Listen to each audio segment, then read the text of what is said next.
look we were talking about earlier, so you've got it all on there, where everybody is, go.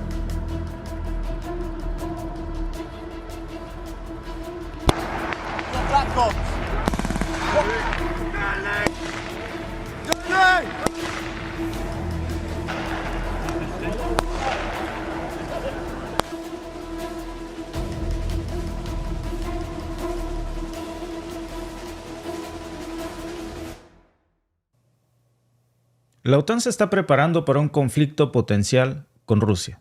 Estas fueron las acusaciones de la portavoz de la Cancillería rusa hace precisamente unas horas, que dijo que la Alianza Occidental está celebrando justo en estos momentos los ejercicios militares Steed Defender. Esas imágenes que ustedes vieron, de hecho, son reales. Son imágenes de la OTAN y están mostrando esto que ahora es una realidad de esta masiva despliegue militar. La pregunta es si estas operaciones son acciones encubiertas para una guerra frontal con Rusia necesariamente. ¿Es esto cierto?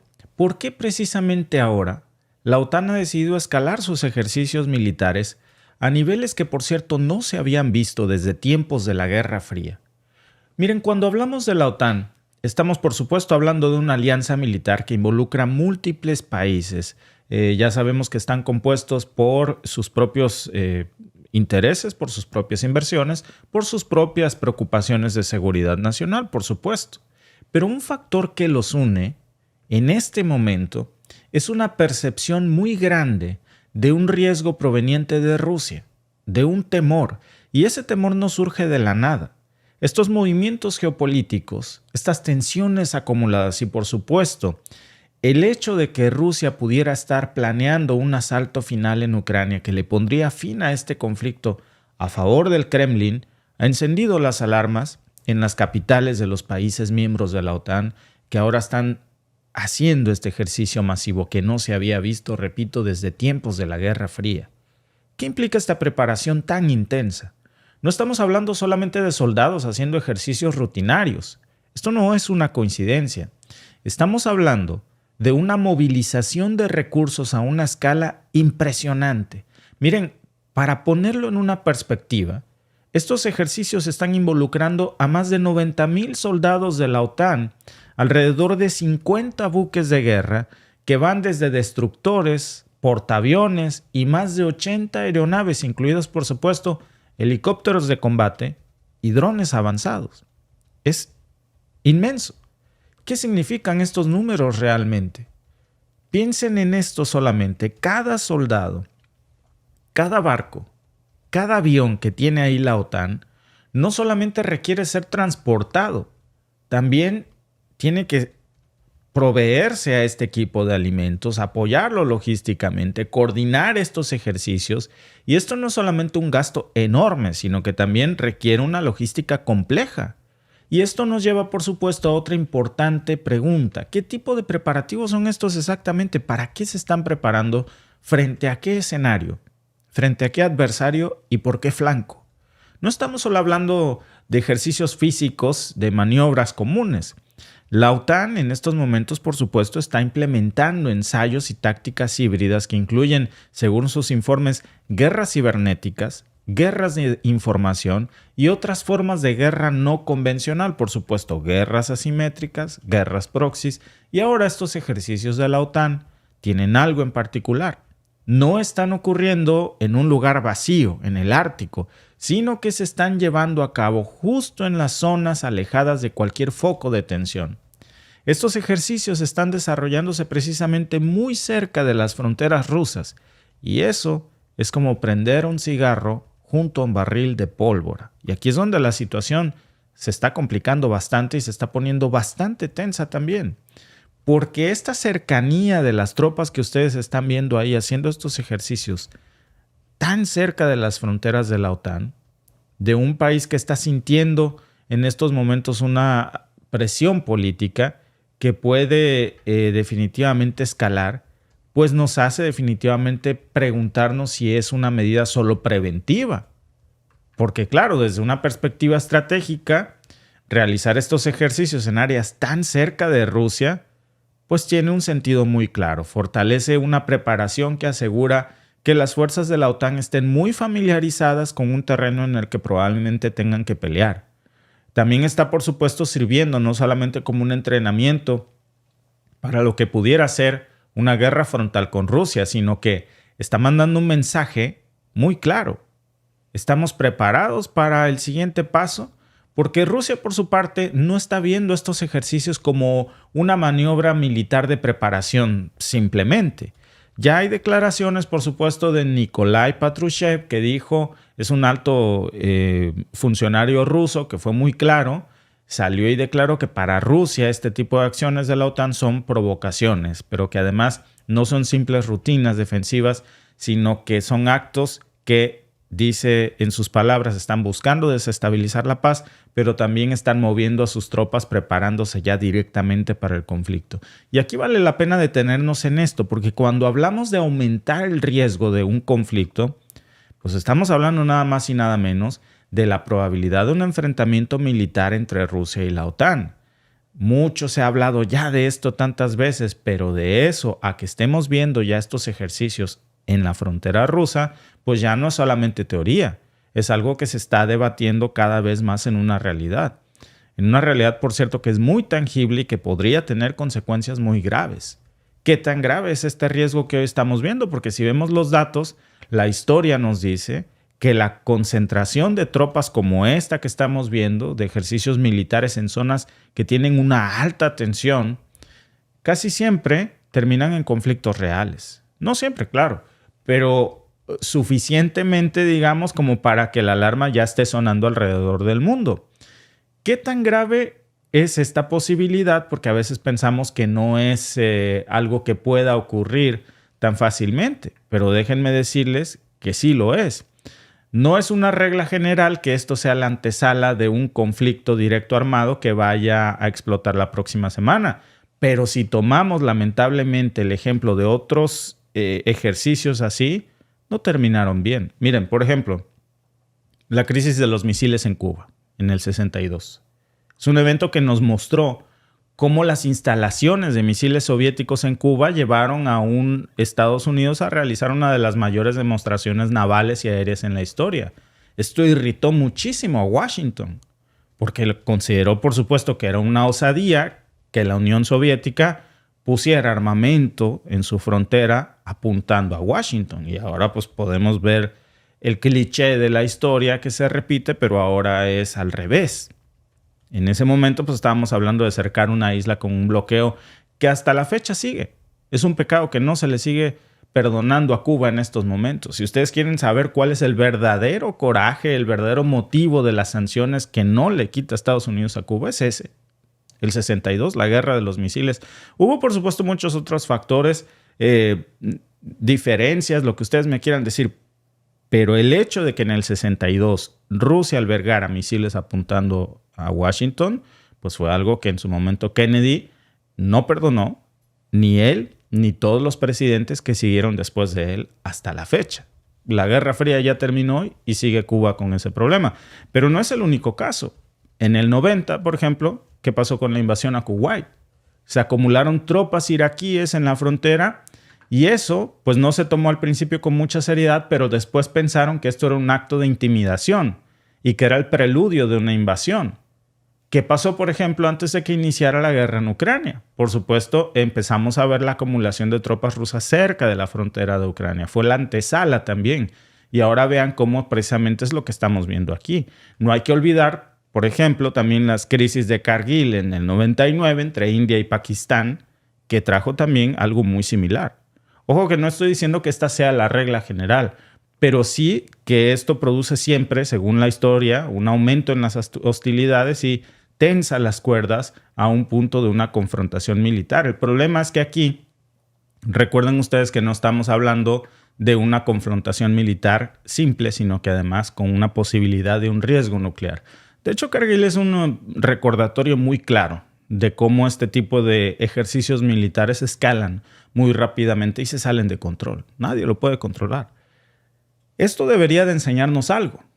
Como decía el historiador militar John Keegan, la guerra es una forma de catástrofe tan terrible que no necesita enemigos, Alba. Claro. No necesitan enemigos, pero sin enemigos no hay negocio. Pues sin sí. enemigos, ¿a quién le vendes armas? Si no hay enemigos, ¿cómo puedes mantener la industria armamentista? ¿Cómo puedes seguir haciendo dinero de eso? Pues se necesitan enemigos. Si no, ¿cómo va a salir el secretario general de la OTAN a decir que una guerra es inminente si no hay enemigos? En este mundo, lo que más deja, pues son las guerras. Y para eso se necesitan fabricar enemigos. Y si tú no estás lo suficiente enojado conmigo, pues te voy a provocar para que te enojes lo suficiente conmigo porque hay armas que vender. Por El supuesto. negocio va primero.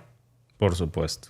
Y hoy en la encuesta del día, aquí en YouTube, la pregunta es, en caso de un conflicto armado entre la OTAN y Rusia, ¿quién crees que sería el principal responsable?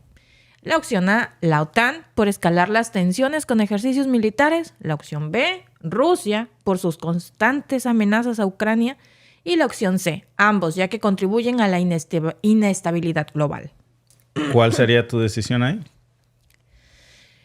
Me van a decir prorrusa, pero yo digo la A.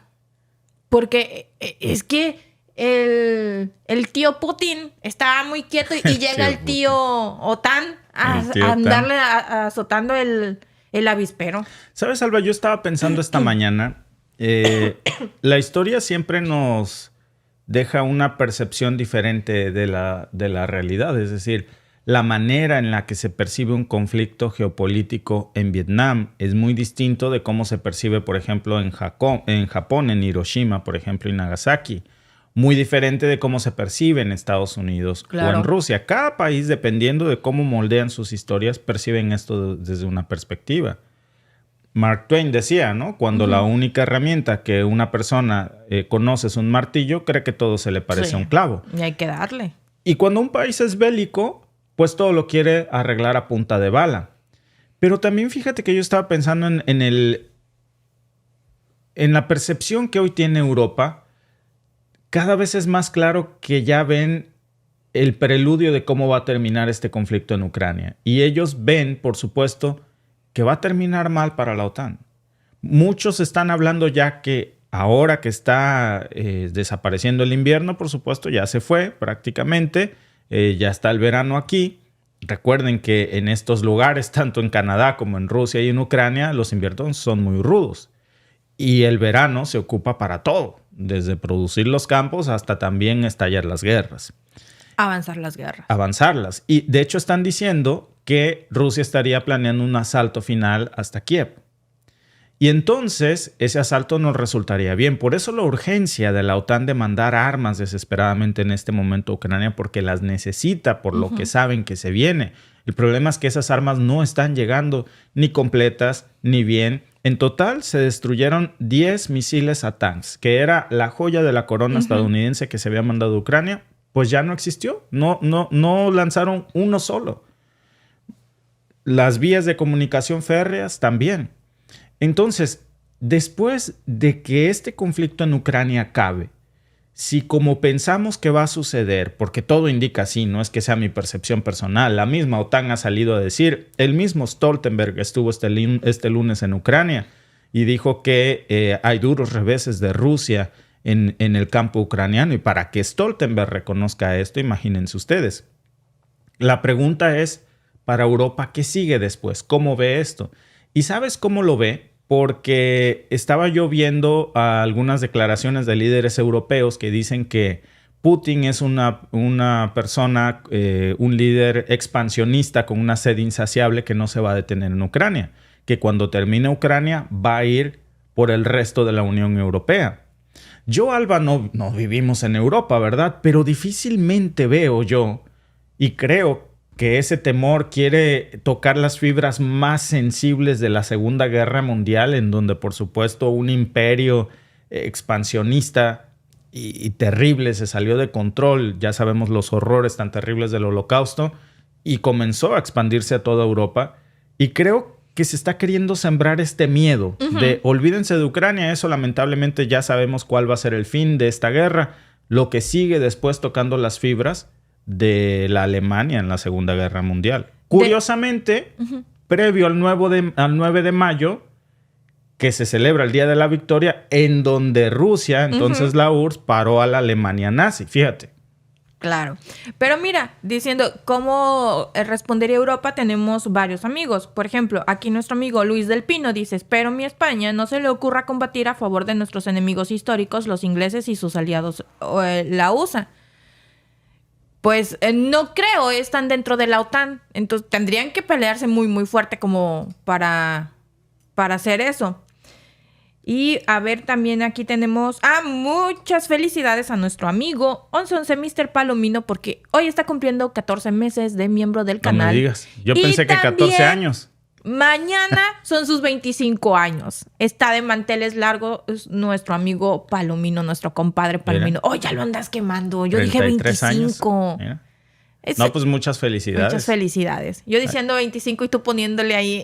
Hay que ir a la fiesta. Bien, sí. bien que alcanzamos. Por cierto, Alba, vamos a ver cómo va la encuesta precisamente porque es importante que voten. Tienen la posibilidad de votar las personas que nos están viendo en estos momentos en YouTube. Acabamos de cerrar la encuesta mientras leemos, por supuesto, algunos de los comentarios. Dice nuestro amigo Ignacio Arenas: el único imperialista son los del Norteamérica, a través de sus lobbies corporativos. Saludos desde Chile, el pueblo trasero de los de allá, del norte. Pues para ellos, algunos presidentes lo han dicho, ¿verdad? Empezando la frontera con México, todos los demás somos su patio trasero.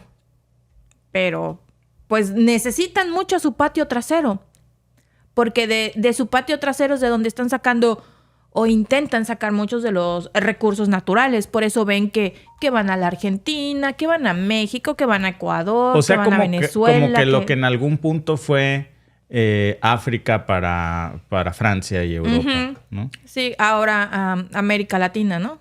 Seguimos ahí la misma, tratando de tener la misma suerte, según ellos. Pero luego dicen, somos aliados. De esos aliados mejor no tener, ¿verdad, amigos? Pero sí, fíjate, no. Alba, que yo creo que ya cada vez vamos teniendo una relación de más respeto. En la medida, por supuesto, en la que el respeto se pide. Y en la medida en la que, por supuesto, el respeto se exige. Y yo creo que ya cada vez va quedando esa línea más clara, ¿verdad? Sí. De que, por lo menos en México, ya no se puede dictar una agenda desde el extranjero para nuestras políticas internas. Sí. Alba, mira, ahí están los resultados, por cierto, de la encuesta. Gracias a todos por votar. La pregunta: en caso de un conflicto armado entre la OTAN y Rusia, ¿quién crees que sería el principal responsable? El 78% piensa que es la OTAN por escalar las tensiones con ejercicios militares. El 14% piensa que ambos y el 7% piensa que Rusia por sus constantes amenazas. Así, nosotros les ponemos opciones para que ustedes voten y no se, por supuesto, vea esto cargado hacia ningún lado. No, porque entonces, si no, ahorita van a decir, váyanse a vivir a Rusia. Espérense. Sí. Váyanse a vivir a un país miembro de la OTAN. Pues ya vivimos. Y fíjate que realmente esto, Alba, sí tiene que moderarse, porque creo que a la par de que se hace este tipo de ejercicios que ven ustedes en pantalla, el Street Defender, pues qué bueno que los países preparen sus esquemas de seguridad conjunta. Pero por lo menos yo creo que debería de existir, lo he dicho y no me voy a cansar de decirlo, al menos una mesa de negociación de paz, una sola que hubiera. Mínimo para hacerle al cuento. Si se están gastando miles de millones de dólares en esto, aunque sea se deberían de gastar, Alba, no sé, ¿qué te gusta? $100,000, no creo que más, en una mesa de negociación. Que la hagan por Zoom. ¿Tú crees, Alba, que si un diplomático estadounidense de Washington, de la Casa Blanca, buscara tener un diálogo con Rusia, no ocurriría? Claro que ocurriría. Blinken y, por ejemplo, Peskov ya se han sentado. Entonces, ¿cuál sería la diferencia? No creo yo que no existiera esta posibilidad. Lo que pasa es que no se quiere. No, porque... Por ninguno de los bandos o por alguno de los dos, como claro, ustedes quieran, pero no se quiere. No, porque de hecho uno de los bandos ha hecho declaraciones demasiado fuertes, ¿no? En donde dice, no hay las condiciones de paz, hasta que Ucrania no tenga las condiciones de paz. Y luego vemos otras declaraciones en donde dicen, hasta que el último soldado ucraniano, claro, como no son de tu familia, como tú no eres de Ucrania, entonces sí, dispones de la vida de todos los ucranianos. ¿Por qué no le preguntan al pueblo ucraniano qué quiere? Muchos de los ucranianos que están fuera, que están en el exilio, ahora los quieren obligar a regresar a luchar en Ucrania. Si no me creen, está la nota de que Varsovia piensa regresar a refugiados ucranianos para que peleen en el frente de batalla de 18 a 60 años. Es preocupante, Alba. Claro. Por cierto, en nuestro siguiente podcast vamos a hablar de otra cosa que también es muy preocupante. Muchos analistas están hablando de la posibilidad de que exista un asalto final a Ucrania planeándose desde el Kremlin para que esta guerra termine. ¿Qué será de Zelensky si esto sucede? Hoy, hace unas horas, el Kremlin acaba de sacar una orden de búsqueda y captura contra Zelensky. Entonces, esto lo vuelve ya no solamente el mandatario de Ucrania, sino también un objetivo de búsqueda y captura para las fuerzas ucranianas. Es una implicación seria, ¿eh?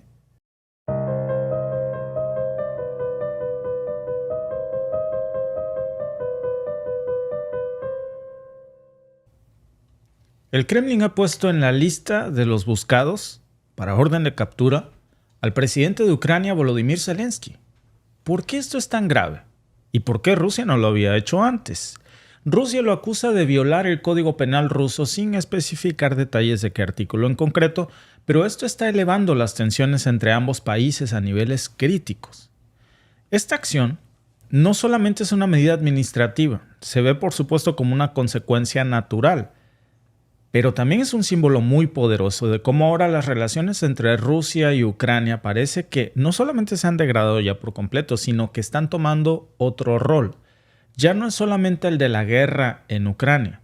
Las tropas rusas, a partir de este momento, tienen un objetivo específico: localizar y capturar en Ucrania a Volodymyr Zelensky para llevarlo a territorio ruso.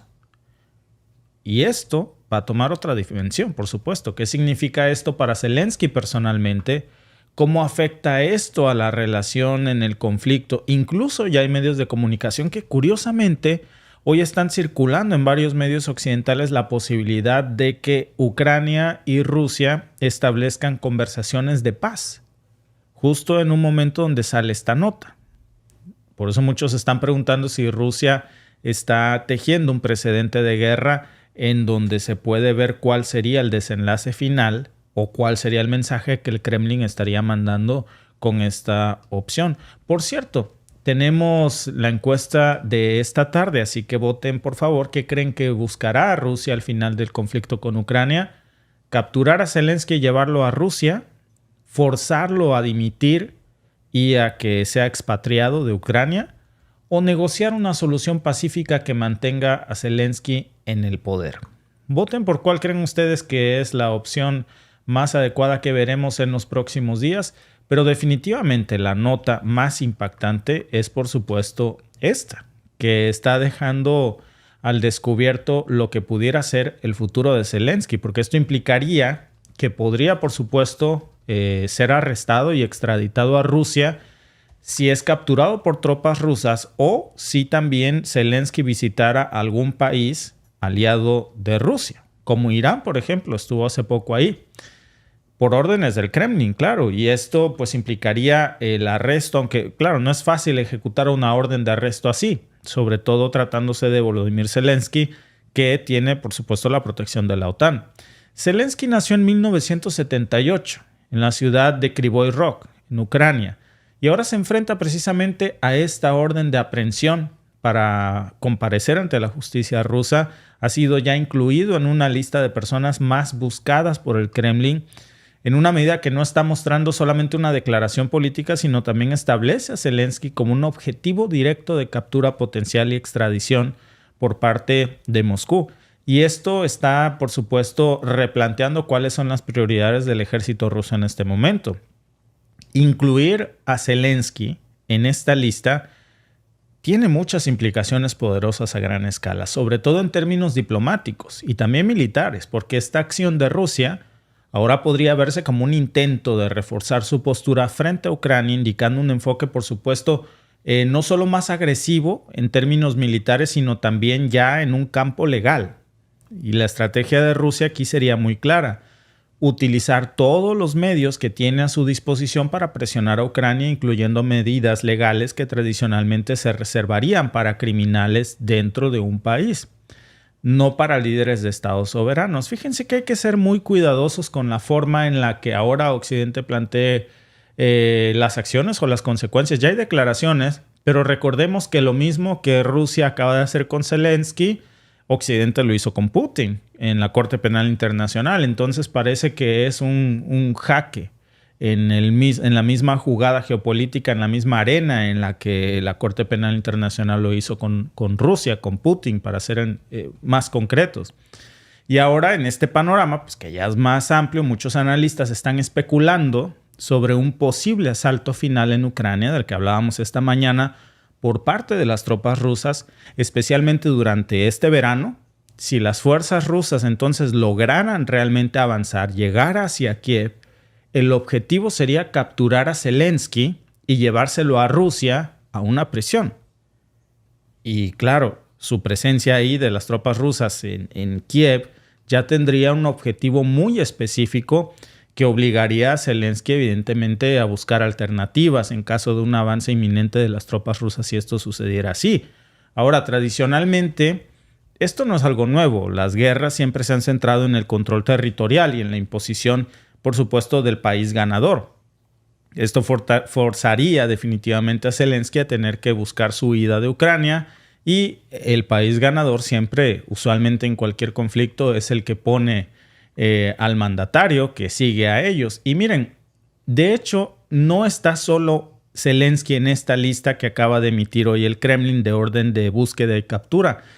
También agregaron a otra persona a esa lista. Se trata del Ministerio del Interior ruso, que no está siendo incluido en todos los titulares, pero también lo están buscando para capturarlo, que es Alexander Litvinenko, que es el responsable del Consejo de Seguridad y Defensa Nacional de Ucrania, que también está en esta lista de prioridades. Y ahora estamos viendo pues que ya tiene las tropas rusas dos objetivos. En concreto, fíjense que hay otra versión, ya hay reacciones de parte de varios países occidentales y por supuesto de Ucrania también. Ya salió Ucrania a dar declaraciones. El Ministerio de Asuntos Exteriores de Ucrania dijo que este es un movimiento que muestra la desesperación de Moscú. Literalmente cito: las informaciones rusas sobre la supuesta inclusión del presidente ucraniano Volodymyr Zelensky en la lista de personas en búsqueda y captura del Ministerio de Interior ruso demuestran la desesperación de la maquinaria estatal rusa y propagandística rusa, que no sabe qué más inventar para llamar la atención. Fíjate, Alba, que lo chistoso de esto es que esto mismo fue lo que hizo la Corte Penal Internacional. Justo te iba yo a decir, o sea, en pocas palabras, ellos están diciendo que ellos hicieron lo mismo, que por eso ahora lo ven mal, que buscan llamar la atención.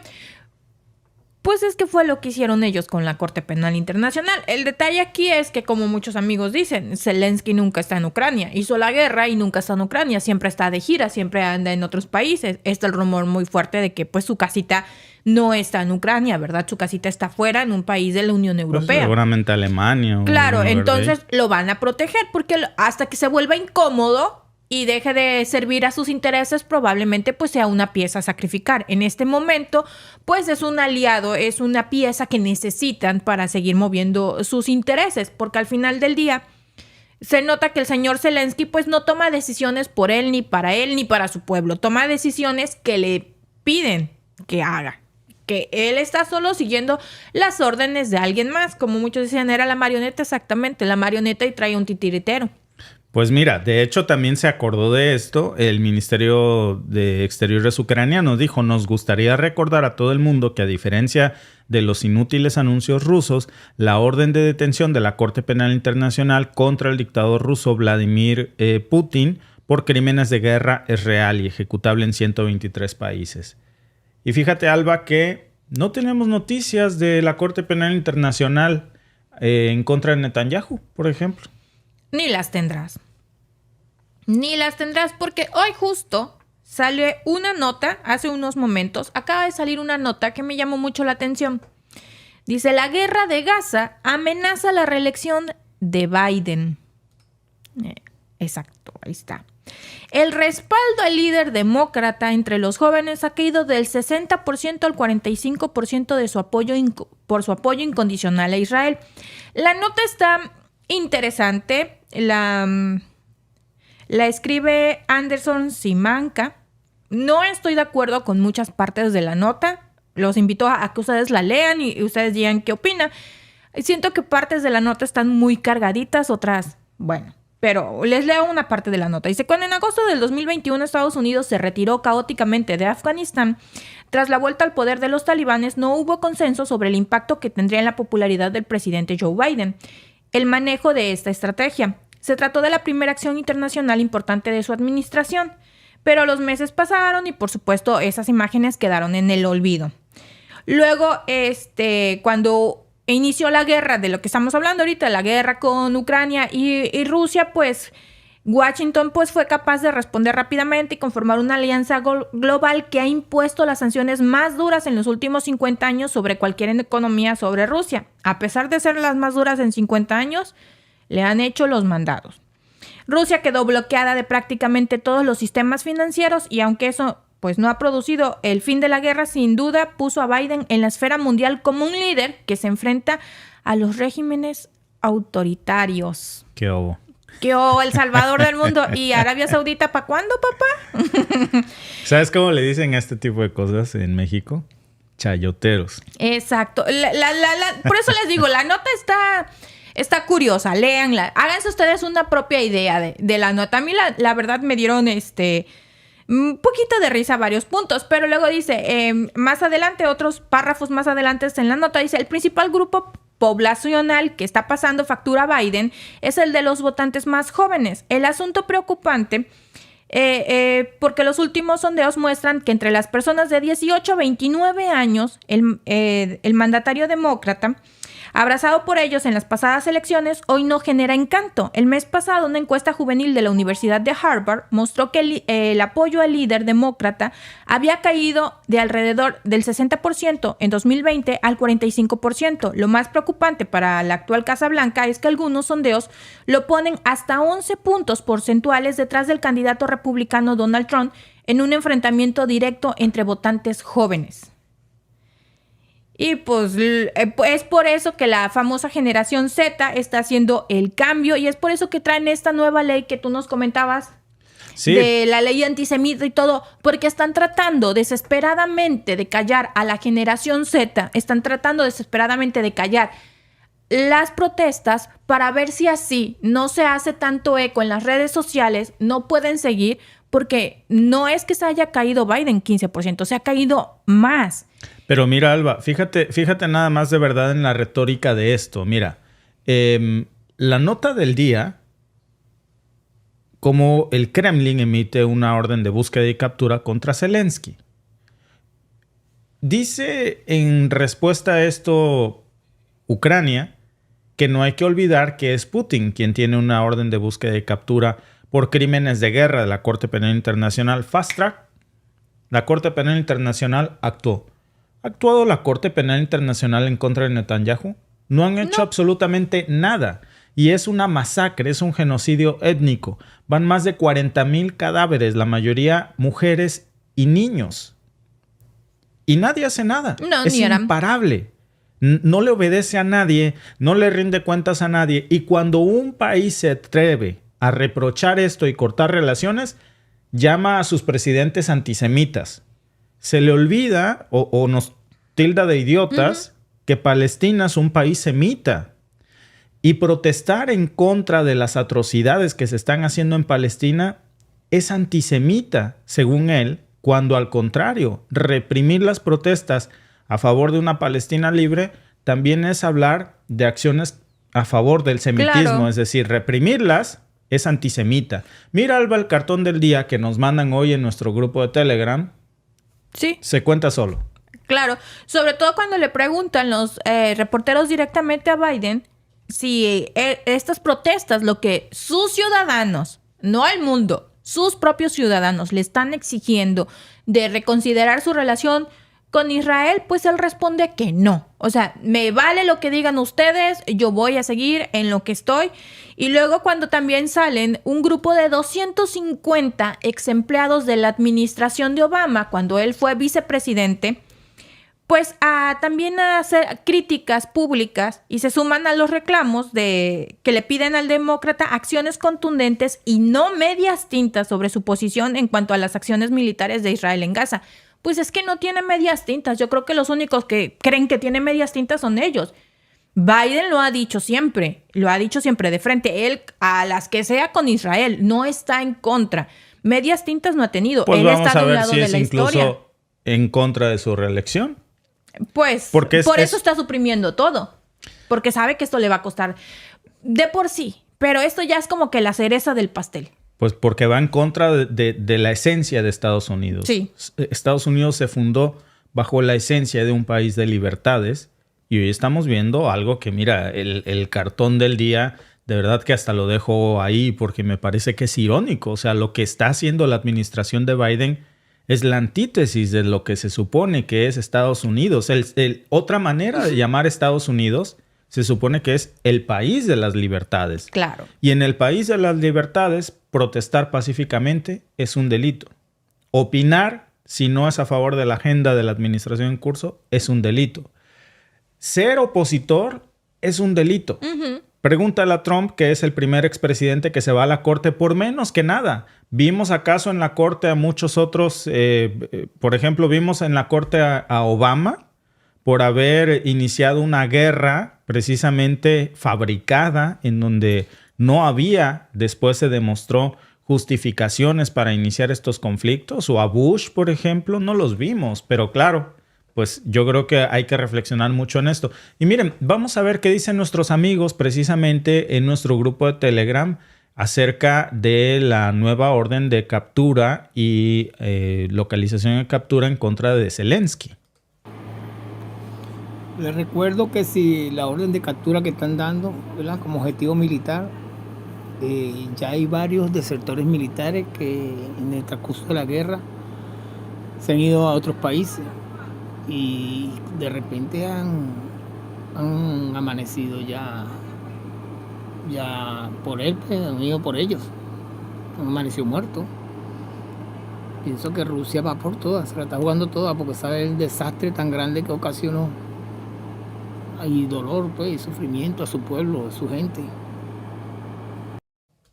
Pues mira, ni lo quiera Dios. Ni lo quiera Dios. Hay que pedir que se proteja a todos los mandatarios del mundo y que si alguno tiene que rendir cuentas, pues que lo haga precisamente ante las acciones correspondientes, pero por las razones de una procuración de justicia, ¿no? Vamos a ver qué dice nuestro amigo Peter desde Caracas, Venezuela. Saludos, Víctor y Alba.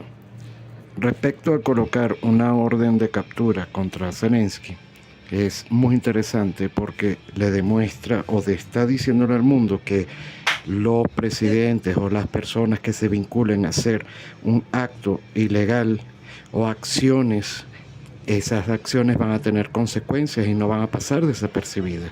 Eso es lo que le dice al mundo, lo recuerda al mundo, para los que cometen casos como el asesinato de Colosio, años sin tocar nada, cuando el caso de Allende, la gente se va y vive tranquila en otros países.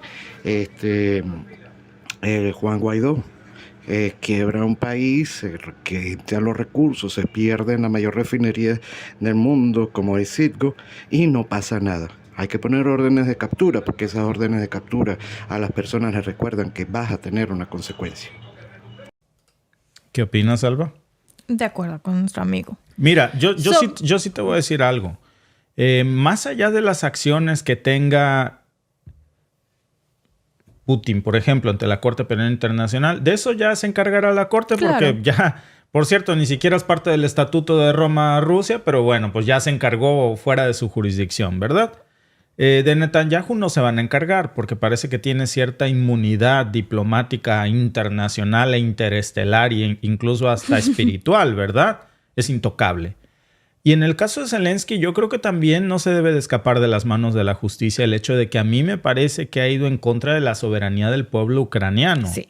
No se trata de... Más allá de que si esté, aun cuando no estuviera en un conflicto en estos momentos Ucrania con Rusia, aparte en eso, yo sé que es difícil, pero ¿hasta dónde Zelensky ha entregado la soberanía de Ucrania a transnacionales como BlackRock, el gas ucraniano, los granos ucranianos, la industria armamentista, y hasta dónde esa enorme presión de intereses que está sobre de él deja que lo gobiernen? Pues es que ellos son realmente los que tienen el poder, la batuta. Él sigue órdenes. O sea, a mí me queda claro. Porque cuando se estaban promoviendo hace muchos meses, cuando todavía no estábamos en este nivel de la guerra, que se estaban promoviendo mesas de paz, que inclusive Rusia dijo que estaba de acuerdo en llegar a las mesas de paz, a los foros de paz, ¿por qué salió Blinken y salieron mandatarios de Estados Unidos a decir que no? ¿Por qué no salió Ucrania? Primero salieron ellos y dijeron que no, y ya luego salió Zelensky y dijo que no. O sea, ¿por qué? Aunque nos hubiera quedado la duda, ¿no? Pero primero que hubiera salido Zelensky, que es el país con el que está el conflicto, a decir, no, ¿saben qué? No, ahorita no, nosotros estamos muy molestos con lo que está haciendo Rusia, entonces no, hasta que ellos no se retiren, no se retracten o no sé qué. Ok, se la crees porque es el presidente del país, pero porque tenía que salir Estados Unidos o porque tienen que salir los de la OTAN a tomar las decisiones por Ucrania. Porque Mira, obviamente ellos tienen... Acabo de lanzar una nueva encuesta que yo creo que está bien interesante, pero antes déjame mostrarte los resultados de esta. ¿Qué crees que buscará Rusia al final de este conflicto con Ucrania? El 57% de lo que nos miran piensan que Rusia buscará capturar a Zelensky. El 23% piensa que forzará su dimisión, obviamente para pues que esté en el poder alguien que no sea Zelensky. Y por supuesto afín al Kremlin. Si Ucrania está en manos de Occidente, pues ya tienen ahí a su payaso particular, ¿no? Y Rusia quiere su payaso particular también. Claro. Cada país, cada potencia busca sus propios intereses afines, sobre todo afines a los gobiernos que ellos representan. Y el 18% negociar una solución política. Pero acabamos de lanzar otra encuesta, Alba, que a mí me parece interesante este punto de vista. ¿Quién crees que gobierna en Ucrania? Las opciones que acabamos de lanzar son Zelensky, BlackRock, la industria armamentista o la industria alimentaria. Yo creo que está interesante. Uh-huh. ¿Quiénes creen ustedes? No se trata de quién gobierna en Ucrania, Estados Unidos, la OTAN, no. Los verdaderos. Los verdaderos amos y señores. Exacto, no las caras públicas que todos conocemos, no, los que de veras mueven los hilos. Porque si algo nos ha quedado claro en todo esto es que hay manos que mecen la cuna y no son las manos que salen en la foto. Sí, así que mira, si me permites, vamos a hacer este sondeo rápido que hemos cortado, lo hicimos así muy express. Y déjame mostrarte el resultado mientras leemos algunos de los comentarios de nuestros amigos aquí. Dice nuestro amigo Alexis Quesada en el canal de The Mexican Family, a Estados Unidos le interesa en negocio, a ellos les interesa la venta de armas, no importa si Ucrania tiene o no tiene en este momento dinero, lo que interesa es el negocio, después ya se arreglará. Pues claro, de hecho ya tienen repartido toda Ucrania supuestamente. También dice por aquí nuestra amiga Blanca Rafaela Martín Caro, en mi canal, que la casa de Zelensky está en Marbella y Mallorca. Uno de sus allegados, que fue despedido por corrupción, tenía una casa, una mansión que se había comprado en España. En España, y a nombre de su mamá. Su mamá se la compró. Y una camioneta Mercedes-Benz de alta gama también que se había comprado su mamá en España. Era uno de los jefes de reclutamiento, precisamente ucranianos, quienes estaban acusados de esto, de corrupción. Y fue cuando Europa presionó precisamente a Zelensky, Alba, para que lo corriera. Sí. Y fue como lo corrió. Mira, déjame mostrarte los resultados de la encuesta rapidísima que acabamos de hacer. La dejamos ahí unos cuantos momentos. ¿Quién crees que gobierna en Ucrania? El 57% piensa que Ucrania lo gobierna la industria armamentista. Zelensky solamente es el empleado, el empleado de, obviamente, Ucrania. Y, por supuesto, Alba, solamente el 30% piensa que gobierna BlackRock, el 9% cree que realmente gobierna Zelensky y el 2% la industria alimentaria. Yo creo que si pudiéramos decir algo, Alba, es que todos gobiernan ahí, menos Zelensky. Sí, Eso. ahí todos tienen las manos en esa cartera, menos Zelensky. Entonces el cuate no puede decidir si la guerra sigue, si No. para, si visita a alguien, si... ¿No? Él es la marionetita, o sea, le Sí. dicen, hoy te toca ir a tomarte la foto con fulanito, pues va. Hoy te toca ir a visitar a menganito, y pues va, porque le están hablando sus jefes de dónde está obteniendo el dinero.